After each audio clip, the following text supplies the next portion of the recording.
Les titres de ce 19h30, les délégations sont venues d'un peu partout en Afrique pour se réunir à Ouagadougou. La 16e Assemblée générale du réseau libéral africain a débuté ce vendredi. Le Burkinabé Gilbert Noël Ouedraogo a été porté à la tête du réseau pour un mandat de 1 an. La téléphonie mobile et la promotion immobilière, deux secteurs qui vont faire l'objet d'enquêtes parlementaires. L'Assemblée nationale a installé les deux commissions ce 14 février, plus 2 missions d'information sur les fonds miniers et la programmation militaire. Tous les détails dans ce journal. Et puis, 10 milliards de francs CFA, c'est le coût du nouveau siège de la Bank of Africa Burkina. Après des années de travaux, le joyau est fin prêt. Il a été inauguré ce vendredi en présence du chef de l'État, Roch Marc Christian Kaboré. Toutes les images tout à l'heure. Et justement, nous recevrons dans ce journal le directeur général adjoint de la BOA Burkina, chargé des supports. Il viendra nous parler des commodités qu'offre cet espace, mais aussi des acquis et des perspectives de cet établissement bancaire. Voilà pour le sommaire. Bonsoir et bienvenue à ce journal. Comme annoncé en titre, nous ouvrons ce 19h30 avec la 16e Assemblée générale du réseau libéral africain qui se tient en ce moment même à Ouagadougou. Les délégations sont venues d'un peu partout en Afrique. Une occasion pour ces formations et mouvements politiques de faire le bilan de leur influence dans les pays respectifs, mais aussi de témoigner leur solidarité envers le peuple burkinabé confronté au terrorisme. Notez également que le burkinabé maître Gilbert Noël Ouedraogo, président de l'ADF-RDA, a été porté à la tête du réseau pour un mandat de 1 an. Le point de tout cela avec Arsène Konitamde. Le réseau libéral africain en assemblée générale à Ouagadougou. Une concertation pour réfléchir sur la paix et le développement socio-économique du continent africain. Dans un contexte marqué par les attaques terroristes sur le territoire burkinabé, la tenue de cette rencontre à Ouagadougou est un symbole fort selon les libéraux. Ils veulent ainsi témoigner leur solidarité au peuple burkinabé éprouvé par l'insécurité.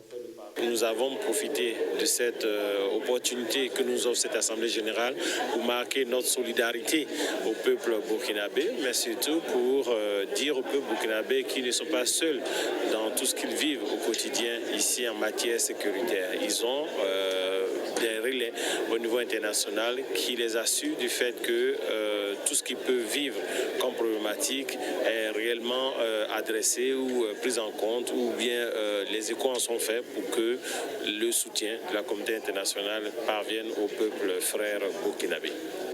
Maître Gilbert Noël Ouedraogo, président de l'ADF-RDA, a été porté à la tête du réseau libéral africain pour 1 année.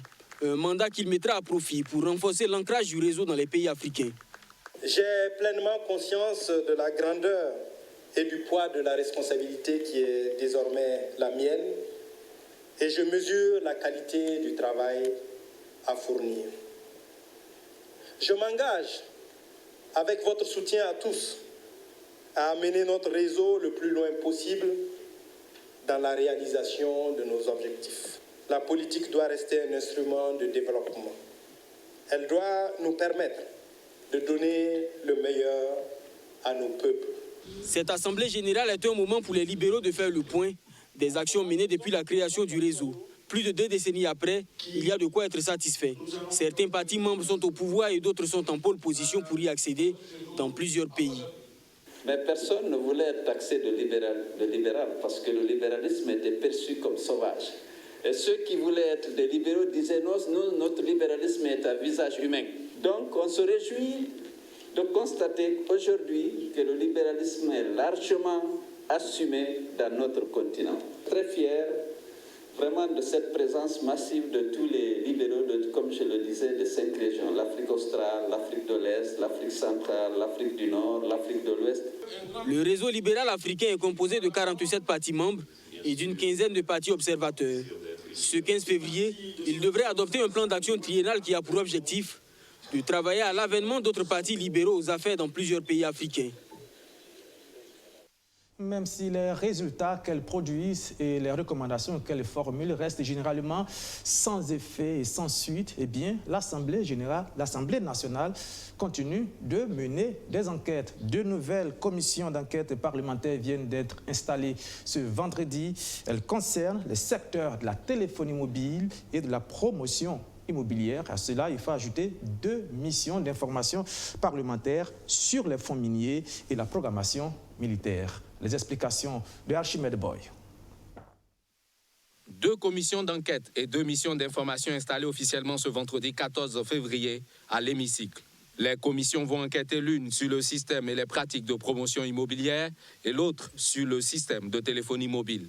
Ces enquêtes parlementaires vont permettre de faire des recommandations, des suggestions, aussi bien aux sociétés concernées qu'au niveau du gouvernement, afin que nous puissions redresser dans le secteur, mais au besoin aussi demander, recommander des poursuites judiciaires s'il y a des cas, par exemple, avérés d'infraction à la loi. Quant aux missions d'information, l'une se penchera sur l'opérationnalisation des fonds miniers et l'autre sur la programmation militaire quinquennale 2018-2022. Ce sont des missions transversales où toutes les commissions sont représentées qui vont aller s'informer, savoir exactement, par exemple, en ce qui concerne les forces de défense et de sécurité, la loi qui a été votée, pourquoi jusqu'à présent elle n'est pas exécutée, pourquoi jusqu'à présent il y a des insuffisances dans nos recommandations. Tini Bonzi est le président de la mission d'information sur l'opérationnalisation des fonds miniers. Il nous livre ici les détails de la tâche à signer à son équipe. Ensuite, il y a l'autre pan de la mission qui est donc la problématique de l'emploi des nationaux et des sociétés minières, voir si le code minier est appliqué à ce niveau, qu'à compétence égale, un national est prioritairement retenu par rapport à un expatrié. Bon, cela, il faudra le vérifier. Ensuite, il y a la contribution financière en matière d'eau que les sociétés minières devaient reverser aux agences de l'eau, qui sont au nombre de 5 dans ce pays. Et il y a aussi d'aller voir, est-ce qu'effectivement, cette contribution est effective et qu'est-ce qu'il en est fait. Dès cette cérémonie d'installation, le délai imparti aux 2 commissions d'enquête pour accomplir leur mission est de 2 mois. Les missions d'information, elles, disposent de 15 jours. À l'issue des travaux, il est attendu des rapports assortis de recommandations fortes à l'attention du gouvernement. L'opération a duré 1 mois et elle a été entachée de dysfonctionnements mis en lumière, vous vous en souvenez, de manifestations des agents recenseurs. Eh bien, le recensement général de la population et de l'habitation est tout de même allé jusqu'à son terme. La question qu'on se pose, c'est est-ce que toutes ces irrégularités constatées sont de nature à porter atteinte à la crédibilité même des résultats du 5e RGPH? Eh bien, non, répond l'INSD qui a défendu son projet au cours d'une conférence de presse ce matin. Abdoulazak Traoré pour le compte rendu. Il avait gardé le silence jusque-là face à la persistance de dames rumeurs sur la crédibilité et la fiabilité du processus du 5e recensement général de la population et de l'habitation. L'Institut national de la statistique et de la démographie rompt le silence. Les manifestations de colère se sont multipliées sur le terrain. Des recenseurs qui dénoncent des retards dans le paiement de leurs primes. Rien d'anormal selon l'INSD, ce goulot d'étranglement est inhérent au processus. Par exemple, au niveau du contrat des agents, nous avons dit qu'ils seront payés au début de la collecte des données. Malheureusement, beaucoup d'agents n'ont pas compris cela. Ils ont compris qu'ils vont être payés avant d'aller même sur le terrain. Et à Ouaga, ici, par exemple, il y a plein d'agents qui étaient là à traîner, à tourner, pour dire que non, nous n'avons pas été payés, donc nous ne commençons pas la collecte des données. Finalement, on était obligé de remplacer beaucoup de ces agents-là. Et par fini, ils ont compris qu'en réalité, ils doivent commencer le travail avant qu'on puisse les payer. Parce que quand vous n'êtes pas sur le terrain, comment on peut savoir que vous êtes réellement un agent recenseur ?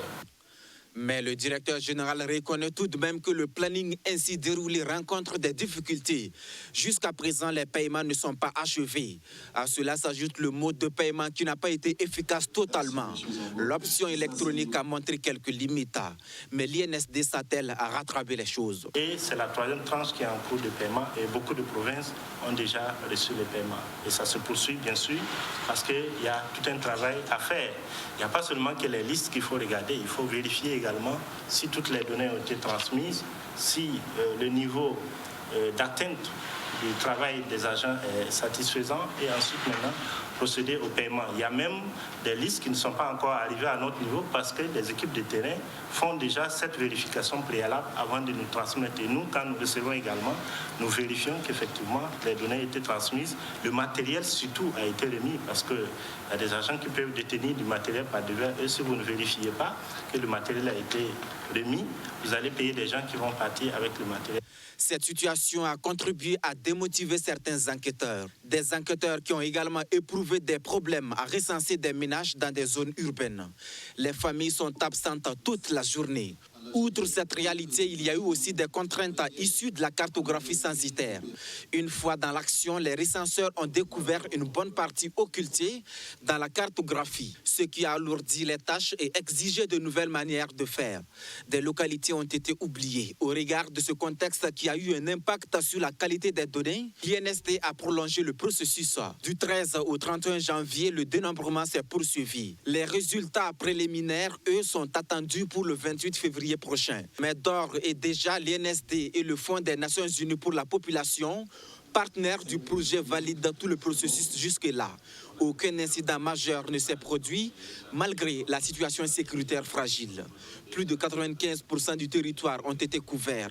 Les 5% sont des zones à risque à cause de l'insécurité. 9 communes n'ont pas été recensées et 59 ne l'ont été que partiellement.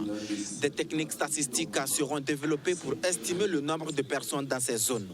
Un rappel, l'opération coûte environ 18 milliards de francs CFA et a mobilisé plus de 20 000 agents recenseurs et plus de 6 000 autres acteurs impliqués directement.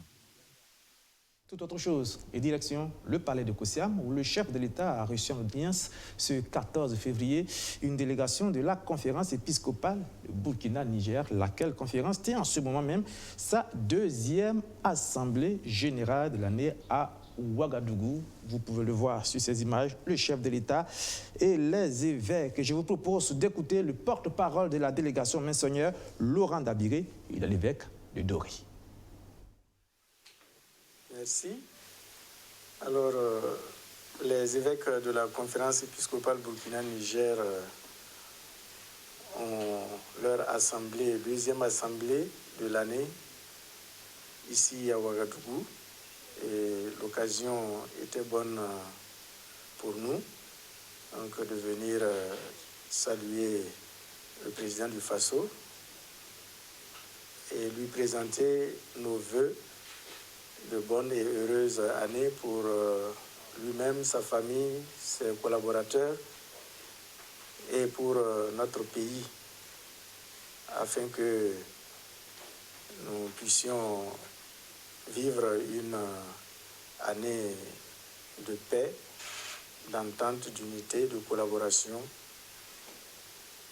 pour travailler à l'épanouissement de notre peuple. Cette conférence du mois de février a débuté le 11 février et prendra fin donc, le samedi avec les visites dans le diocèse, l'archidiocèse de Ouagadougou, de quelques sites de personnes déplacées internes pour manifester également notre solidarité avec ces frères et sœurs qui vivent d'énormes difficultés suite donc aux attaques terroristes qui les ont dispersés.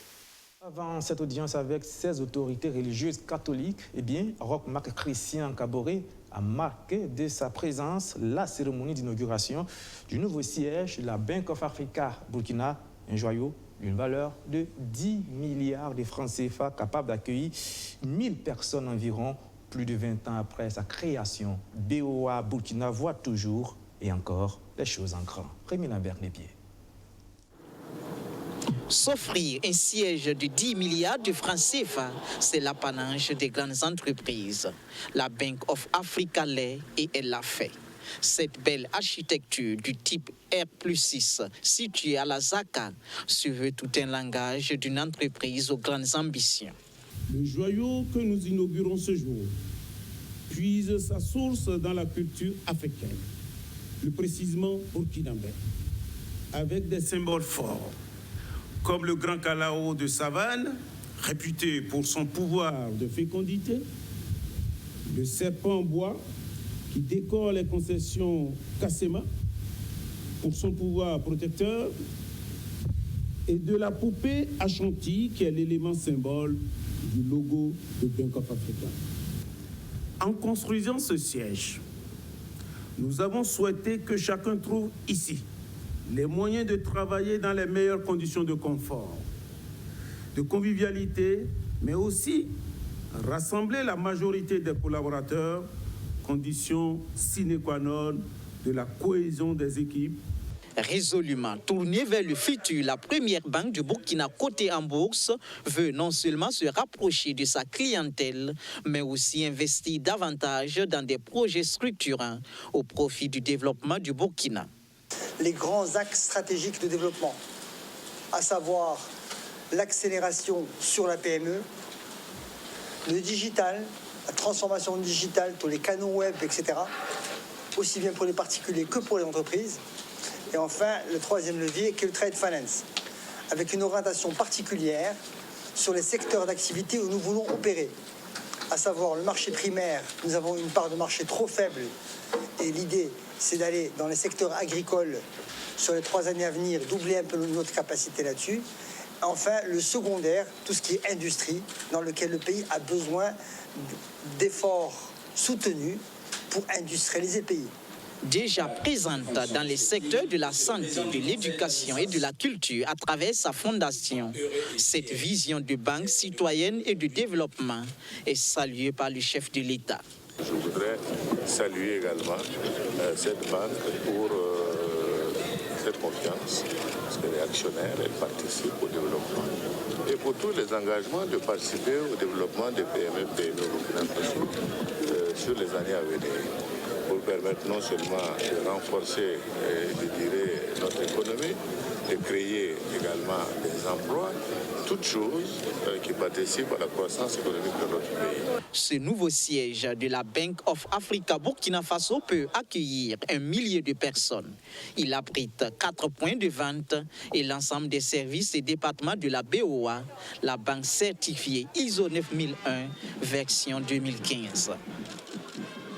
Voilà, et c'est le moment pour nous de recevoir sur ce plateau notre invité. Il s'agit de Marcel Bassolé, directeur général adjoint de BOA Burkina, en charge du support. Monsieur Bassolé, bonsoir. Bonsoir. Alors, vous êtes à BOA depuis quand? Depuis le début?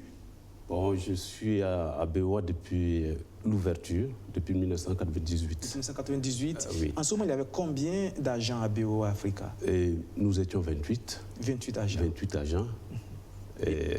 Aujourd'hui, nous sommes plus de 500. 500 agents. Et plus de 600 si on ajoute le personnel intérimaire. Donc, que de chemin parcouru? Ah oui, que de chemin parcouru. Mais à cœur vaillant, rien d'impossible. Ça n'a pas été facile, mais avec notre fougue, nous étions jeunes et la moyenne d'âge était inférieure à 25 ans. Et notre fougue est coachée par M. Lassine Diawara, président du conseil d'administration. Nous voilà aujourd'hui. Nous avons grandi, nous avons dépassé la maturité et je crois que le meilleur reste à venir. Vous occupiez quel poste en 1998 quand vous commencez? En 1998, quand je rentrais, je suis d'abord rentré contrôleur, puis contrôleur général pendant 14 ans et ensuite directeur général adjoint en charge du support. Alors, vous avez donc tout vu, vous avez vu BOA, Burkina progresser, grandir. Quels sont les différents moments peut-être difficiles qu'a rencontré cette banque dans sa progression, dans son ascension? D'abord, c'est le début. Le début, ça n'a pas été facile. Nous n'étions que des jeunes, des enfants. Les opérateurs économiques n'avaient pas confiance aux jeunes. Et puis, quand on partait en prospection commerciale, nous étions que sur nos motos. Sur les motos? Sur les motos. Et le mot d'ordre était, le commercial est l'affaire de tous. Et à chaque fois qu'on était confronté à des difficultés, on se référait à notre président du conseil d'administration qui n'hésitait pas à passer des coups de fil de gauche à droite pour nous permettre d'avancer. Alors, vous avez franchi plusieurs étapes, la banque a franchi plusieurs étapes. Quelles sont les étapes fondamentales, peut-être 2 ou 3 étapes fondamentales qui ont permis à BOA Burkina de prendre son envol? Je crois que ce qui a surtout permis à BOA Burkina de prendre son envol, c'est notre implantation à Bobo. Nous étions, il y avait déjà les banques, les anciennes banques classiques qui étaient déjà installées à Bobo. Mais quand nous nous sommes installés à Bobo, en une année, nous étions devenus la première banque de la place à Bobo. Et puis, on a commencé à grandir et on faisait la banque pas comme les banques classiques le faisaient. Et on était toujours proche de la clientèle. Nous étions jeunes, nous avons notre fougue et c'est surtout cela qui nous a permis d'avancer. Alors aujourd'hui, il y a environ 600 employés. Et vous venez d'inaugurer aujourd'hui même le siège d'une valeur de 10 milliards de francs CFA. Oui. C'est un joyau. Est-ce que l'inauguration de ce siège est pour vous un aboutissement ou bien c'est le début d'une autre histoire de BOA Burkina? Pour nous, ce n'est pas un aboutissement. Comme je le disais, le meilleur reste à venir. Ce siège est d'abord une fierté pour nous. Surtout pour nous qui avons posé la première pierre, c'est d'abord une fierté et c'est un cadeau à notre clientèle. Cette clientèle qui nous a tellement fait confiance, malgré les aiguïtés des locaux où nous étions, mais qui nous a toujours fait confiance, nous a vu grandir, nous a poussé. Donc il fallait quand même faire quelque chose pour cette clientèle et je crois que c'est le cadeau à cette clientèle. Ce siège est en quelque sorte un cadeau à cette clientèle. Justement, allez-y, terminez. Le meilleur reste à venir. Alors justement, parlant de clientèle, aujourd'hui, qu'est-ce que BOA Burkina offre à sa clientèle de plus que les autres établissements bancaires? Je crois que toutes les banques offrent presque les mêmes services, mais c'est de la façon d'offrir ce service. C'est là que nous mettons l'accent sur la qualité du service. Parce que c'est les mêmes services un peu partout, mais c'est la qualité du service qui compte. Et nous avons été la première banque certifiée ISO au Burkina Faso et la première banque également à être cotée en bourse. Ça, ce sont vos acquis. Ce sont les acquis de BOA Burkina. Ce sont les acquis de BOA Burkina. Et à partir de ces acquis, il y a encore des perspectives. Parlant toujours des clientèles, vous connaissez le même problème, ce qu'on reproche très souvent aux établissements bancaires, ce sont les financements, les projets des jeunes qui, ma foi, sur ces sujets-là, les banques sont un peu réticentes. Qu'est-ce que BOA Burkina propose ou fait pour essayer d'aider ces jeunes-là pleins de rêves, comme vous l'étiez à votre début à BOA, pour qu'ils puissent réaliser leurs rêves? Et si vous avez suivi nos axes stratégiques, actuellement, notre groupe BMCE, Bank of Africa, a pour ambition d'injecter plus de 60 milliards d'ici 2021 pour le financement de la PME et surtout les projets des jeunes. 60 milliards de francs CFA qu'on compte injecter. Et nous avons créé au nouveau siège un espace dédié aux PME. Ça veut dire une agence essentiellement dédiée aux PME pour mieux prendre en compte les attentes des jeunes, les attentes de la clientèle, les attentes du secteur informel. Donc je crois que tout le monde trouvera son compte. Le problème, ce sont les taux de remboursement, mais ça, c'est un problème général pour toutes les banques africaines. C'est un problème auquel il va falloir faire face à un moment donné. La BOA Burkina, c'est aussi une entreprise citoyenne. Oui, une entreprise citoyenne. Et je crois en 2015, nous avons été élus entreprise citoyenne. Et nos actions en faveur de l'éducation, la santé, font que BOA Burkina aujourd'hui est hissé au niveau international même. Si on doit mesurer en fait nos actions, nous sponsorisons par exemple l'émission TH au niveau de l'éducation. Nous construisons également, nous avons construit beaucoup d'écoles, de collèges, nous avons construit des CSPS et nous intervenons également au niveau de l'hôpital Yarado, au niveau du centre de dialyse. Toutes ces actions font qu'aujourd'hui, nous sommes fiers d'appartenir à cette banque citoyenne. Pourquoi vous faites tout cela? Pourquoi toutes ces actions? Pour aboutir à quel résultat? Qu'est-ce qui vous pousse? Une entreprise doit d'abord être humaine avant d'être financière. Nous cherchons la rentabilité, mais cette rentabilité ne doit pas occulter le côté humain. Donc, pour nous, le bien-être de la population passe avant tout. Alors, donc, nous sommes à la fin de notre entretien. Un siège d'une valeur de 10 milliards de francs CFA, un joyau architectural avec une cérémonie d'inauguration haut en couleur. Aujourd'hui, qu'est-ce que les populations burkinabées peuvent attendre de BOA Africa à partir de ce 14 février, à partir de ce nouveau siège? À partir de ce nouveau siège, nous comptons donner à la population une qualité de service impeccable. Nous serons encore plus à l'écoute de ces clients, de cette clientèle merveilleuse qui nous a toujours fait confiance. Ces locaux sont dédiés à cette clientèle. Merci, M. Marcel Bassoli, d'être venu nous parler de la Bank of Africa au Burkina. Vous restez avec nous pour terminer. Vous savez qu'aujourd'hui, c'est le 14 février. C'est une date qui vous dit quelque chose, peut-être? Ah oui. Quoi? Une date qui nous dit c'est la Saint-Valentin. Et nous offrons comme cadeau à la population qui est notre Valentine, ce joyau. Ce joyau. Peut-être que si on avait distribué quelques chèques aussi aux participants, ça allait être le meilleur cadeau. Et puis, effectivement, c'est vrai, c'est le 14 février aujourd'hui, la Saint-Valentin, la fête des amoureux, la fête de l'amour tout court. Nous avons tendu le micro à deux hommes politiques. Vous savez, les hommes politiques, vous les voyez, vous les entendez très souvent dans des empoignades verbales, du haut des podiums, des meetings. Ils sont toujours sur le qui-vive. Eh bien, il y a eu un moment de légèreté, de décompression. Leur avons tendu le micro et nous leur avons posé cette question. Que pensez-vous de l'amour? Écoutez-les, photographie sonique signée Archimède Boy. Quand on dit aimer, c'est vraiment aimer sans réserve et mériter de la part de ceux qu'on aime la même confiance et le même amour. Quand on parle de l'amour, c'est transversal. Il y a l'amour filial, il y a l'amour paternel, il y a l'amour que l'on a pour le prochain. J'ai réveillé mon épouse avec une rose.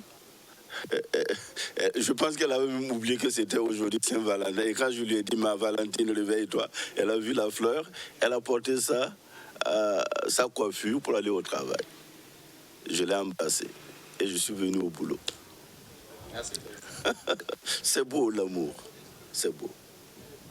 Bon, c'est vrai que c'est la Saint-Valentin.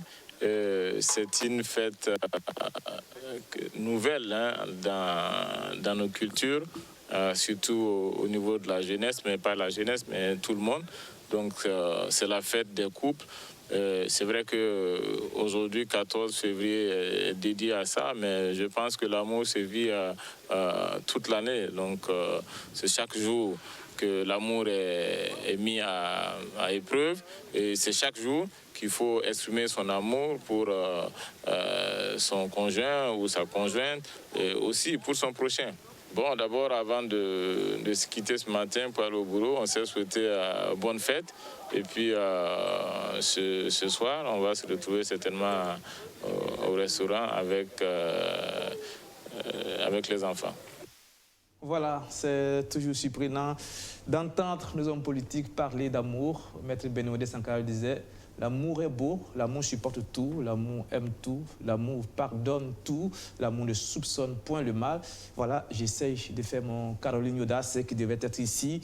Il n'y a pas de citation, je me suis essayé, c'est vrai que toujours l'original vaut mieux que la photocopie, mais quand on n'a pas l'original, on se contente de la photocopie. Mais comme c'est l'amour, vous me pardonnez. Merci d'avoir suivi ce journal, merci de votre fidélité, et puis on se donne rendez-vous en d'autres occasions. Au revoir, bonne fête de Saint-Valentin.